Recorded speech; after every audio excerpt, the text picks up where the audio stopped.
আপনার সাথে? আমাকে যখনই ঘরে পাইতো তখনই আমার হাত ধরতো, জড়াই ধরতো, ধরে মানে ঘরের বিছনায় নিয়ে যেত। তো আমি মানে যাইতে চাইতাম না, আমি মানে জোর জবরদস্তি কিছু জোর একটা করে, করার হ্যাঁ, চেষ্টা করতো। আর আমি বের হয়ে যেতাম যে ভাইয়া আপনি আমার সাথে এমন করেন না। আমার বোন আছে, আপু, যেহেতু আপুকে তো বিয়ে করছেনই, তা আপনি আমার সাথে এমন করেন কেন? আমি তো এখন ছোট, আপনি আমার সাথে এমন করতে পারেন না। বলতো যে তোর বোনকে এখন ভালো লাগে না। আচ্ছা। এখন ও আস্তে আস্তে অনেক দিন হয়ে গেছে, 4-5 বছর বিয়ে করছে, তো তোকে এখন ভালো লাগে, তুই অনেক সুন্দর, এই সেই আমাকে পাম্পটি দিত। মানে আপনার কাছে পাওয়ার জন্যে। হ্যাঁ। আচ্ছা, পরবর্তীতে কি হইলো? জোর জবরদস্তি করলো? হ্যাঁ, জোর জবরদস্তি করতো সংসারে। আপুকে বলতাম যে আপু ভাই আমার সাথে এমন করে, তো তুমি নিষেধ করো। কয় যায় কিসের জন্য? এগুলো ও করতেই পারে না, আমার বিশ্বাস হয় না, তোর ভাই তো তোকে অনেক ভালোবাসে। আমি কই আপু তোমার সামনে এগুলো দেখাই, যখন তুমি কাজ কাম করো তখন আমাকে ঘরে পাইলেই ঠেসে ধরে, হাত ধরে, যখন যেটা করতে মন চায় সে তখন সেটা করতে চায়। কিন্তু আমি বের হয়ে চলে আসি জোর করে, যে না ভাই এটা হইতে পারে না, আমি করবো না।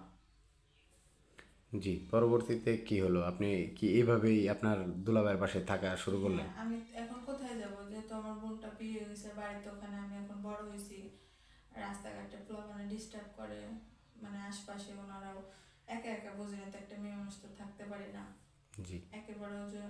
আর এখন তো আমার বিয়ের বয়সটা হয়েছে। জি, পরবর্তীতে কি করলেন আপনি? এইভাবে কি আপনার দুলাভাইয়ের থেকে, মানে আপনার দুলাভাই ঘরে থাকলে কি আপনি ঘরে থাকতেন নাকি বাইরে বের হয়ে যেতেন? না, দুলাভাই ঘরে থাকলে বাইরে বেরো কি, মানে দুলাভাই সবসময় সুযোগে থাকতো। কখন আমার আপু বাইরে গেছে কাজ করতেছে, মানে আপনি এটা তখন বুঝতেন?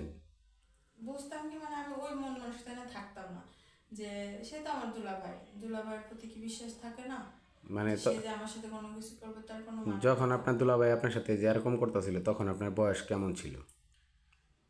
এখন বয়স আমার 18-19 হবে। আচ্ছা, তার মানে এটা কতদিন আগের ঘটনা? আমার বোনের বিয়ে হয়েছে 5 বছর। জি।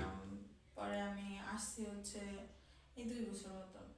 মানে 2 বছর ধরে আপনার সাথে এরকম? হ্যাঁ, 2 বছর ধরে আমার সাথে আমার দুলাভাই এমন করে। আমি আপুকে বলে বিশ্বাস করে না, কয় কি করব, তুই সব কিছু যাই বলতেছি এটা আমার বিশ্বাস হচ্ছে না, তারপরে কিছু করার নাই। আমি যদি কিছু বলতে যাই তো দুলাভাই তো লোকটা ভালো না, জি। তা আমাকেও তালাক দিয়ে দিবে, আমাকে মারধর করে।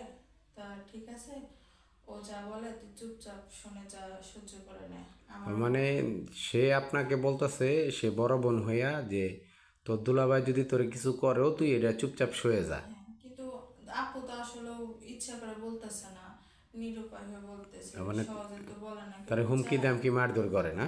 হ্যাঁ, মারধর করে, আর ওই যে তালাকের হুমকি দেয়। একটা মেয়ে মানুষ কি চায় বলেন যে আমি স্বামী ছাড়ি? আর যেহেতু আমার মা নাই, বাবা নাই, আমরা 2টা বোন, আমার জন্য তো সে সংসারটা ছাড়তে পারে না। আর এখন আমি কি আসছি দেখে এরকম, আর এখন কি করব, না আসে কেউ নাই, আমি কোথায় থাকবো, কি করব? বাড়িতে থাকলেও মানুষের ঝামেলা করে, বড় হয়েছি, এর জন্য আমিও দায়িত্বে পড়ে বাধ্য হয়ে আমি বোনের বাসায় থাকি। বোন বলে যে এগুলো তুমি সত্য সহ্য কর, কিছু করার নাই, তা নাহলে দেখ আমাকে ডিভোর্স দিয়ে দিবে। তা আমি কি করব? পরে আমি বলতাম যে তুমি বোন হয়ে আমাকে এমন কথা বলতে পারো? কই কি করব? আমি কই তোমার কি কিছু করার নাই?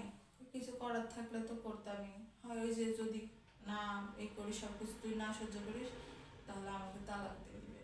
এখন বল আমি কোনটা করবো? দর্শক, আসলেও খুবই একটা মর্মান্তিক ঘটনা যে ছোট বোনকে তার স্বামীর বিছানায় পাঠানোর জন্য বড় বোনের আকুতি।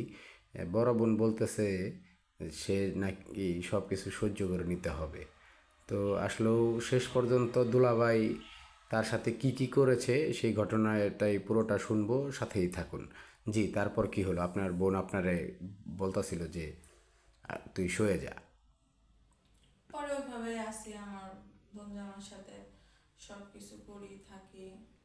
মানে তখন আপনার বোনের সামনেই আপনি আপনার দুলাভাইয়ের সাথে থাকা শুরু করলেন? হ্যাঁ।